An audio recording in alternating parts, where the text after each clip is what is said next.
Pokoknya itu karena penyertaku. Saudara terkasih dalam nama Tuhan, firman Tuhan pagi hari ini yang saya ingin bagikan bagi kita semua. Tema firman Tuhan adalah Tuhan beserta dengan kita. Mari kita buka dalam kitab Matius pasal yang pertama ayat ke-23. Kitab Matius pasalnya yang pertama ayat 23.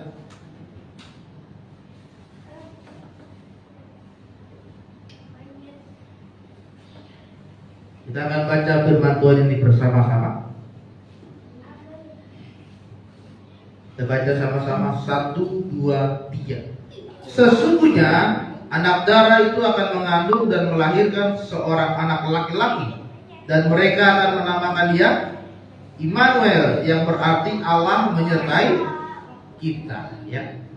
Matius 1 ayat 23 merupakan bagaimana ketika malaikat Tuhan menjumpai Maria pada saat itu, dan malaikat berkata kepada Maria, Maria, engkau akan mengandung seorang anak yang kudus, yang dari karya Roh Kudus, dan anak inilah engkau akan menamai dia Immanuel, yang berarti Tuhan Allah menyertai kita.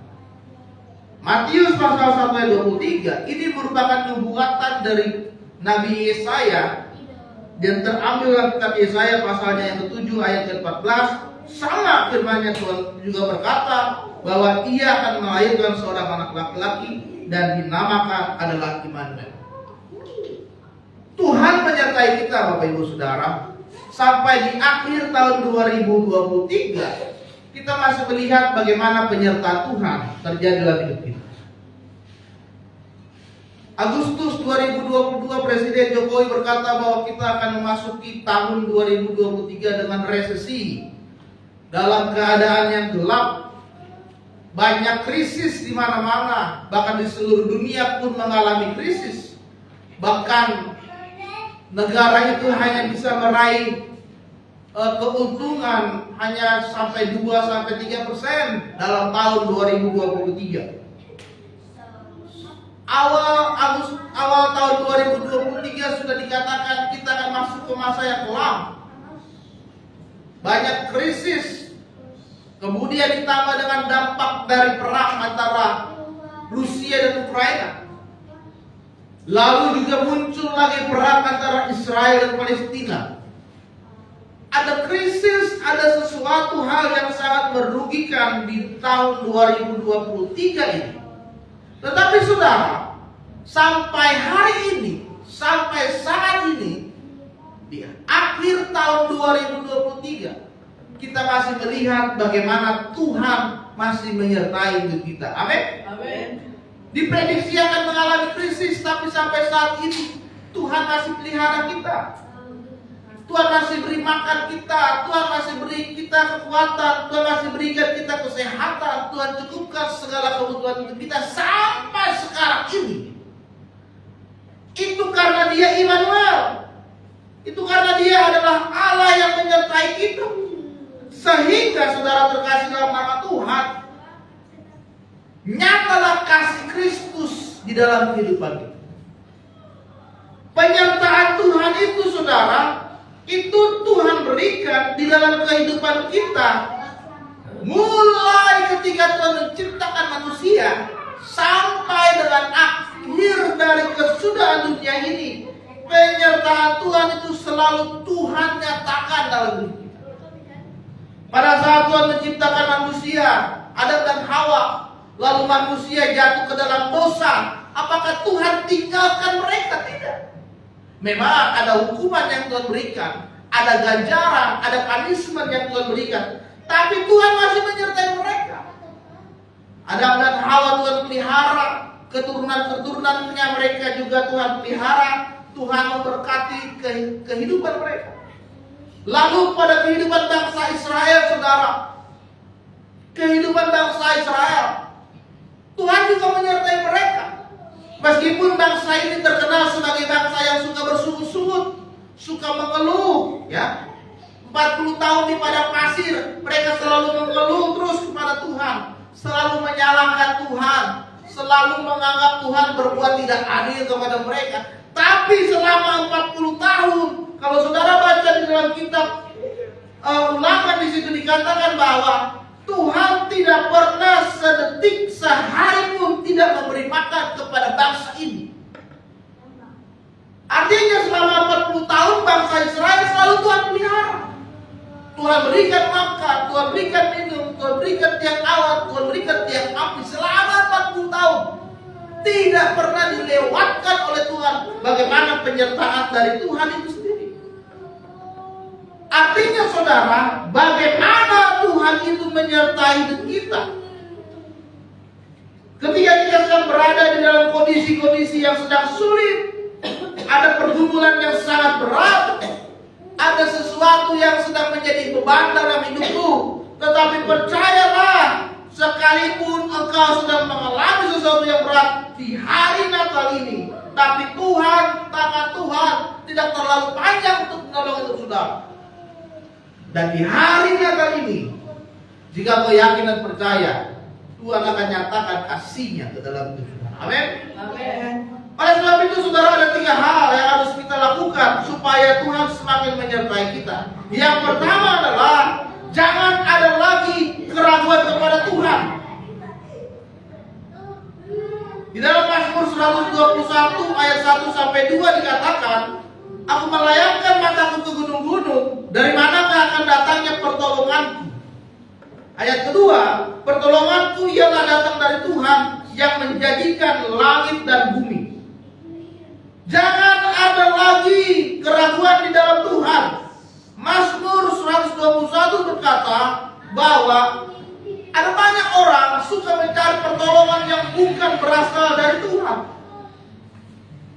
Mereka melihat ke sana ke sini, mereka mencari ke sana ke sini, memandang gunung-gunung, memandang bukit-bukit, apakah ada yang bisa menolong saya?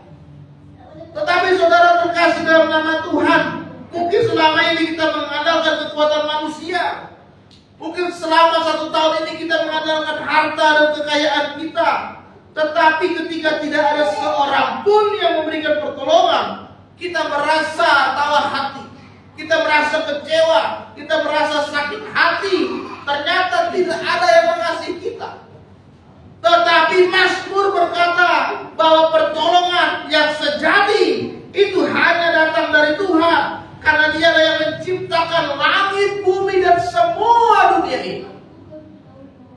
Jadi saudara, di hari Natal ini, jangan kita sekalipun meragukan pertolongan dan kuasa dari Tuhan. Jangan kita merasa gelisah, jangan kita merasa gentar, jangan kita merasa khawatir, tetapi pandanglah salib Kristus. Pandanglah kepada Tuhan. Dia tidak akan pernah membiarkan kita goyah. Dia selalu menjaga kita. Bahkan tangan Tuhan yang berkuasa akan selalu menopang dan menolong kita. Amin. Amin. Mungkin selama ini kita ragu kepada Tuhan, maka saudara, tahun ini adalah waktunya engkau sungguh-sungguh meninggalkan segala keraguanmu bersama dengan Tuhan. Amin. Yang kedua saudara, supaya Tuhan menyertai hidup kita, yang kedua adalah kita harus mengikuti setiap rencana yang Tuhan telah berikan dalam hidup kita. Karena Tuhan mempunyai rencana yang indah di dalam kehidupan manusia. Ketika Tuhan menciptakan manusia, saudara, Tuhan sebetulnya sudah punya rencana. Di dalam Kejadian 1 ayat 24 di situ dikatakan, baiklah kita menciptakan manusia ini menurut gambar dan rupa, supaya mereka berkuasa atas ikan-ikan di laut, burung-burung di udara, ternak seluruh bumi, dan segala binatang yang melayang. Tuhan sudah punya rencana di dalam kehidupan manusia ketika diciptakan oleh Dia, yaitu menjadi segambar dan serupa dengan Dia. Segambar itu tahu saudara? Segambar itu artinya adalah diri saudara itu sama seperti Tuhan. Rupa saudara itu sama seperti Tuhan. Ada gambaran Tuhan di dalam hidup saudara. Ada pancaran Tuhan di dalam hidup saudara. Ada bentuk Tuhan di dalam hidup saudara. Itulah segambar dan serupa dengan Tuhan. Tuhan sudah bentuk, sudah punya rencana dalam kehidupan kita masing-masing. Tetapi datanglah iblis yang menghancurkan gambaran itu. Membuat manusia itu merasa dirinya berdosa di hadapan Tuhan. Tuhan iblis merusak rencana yang Tuhan telah bentuk di dalam kehidupan manusia. Dia merusak gambaran diri manusia itu sendiri.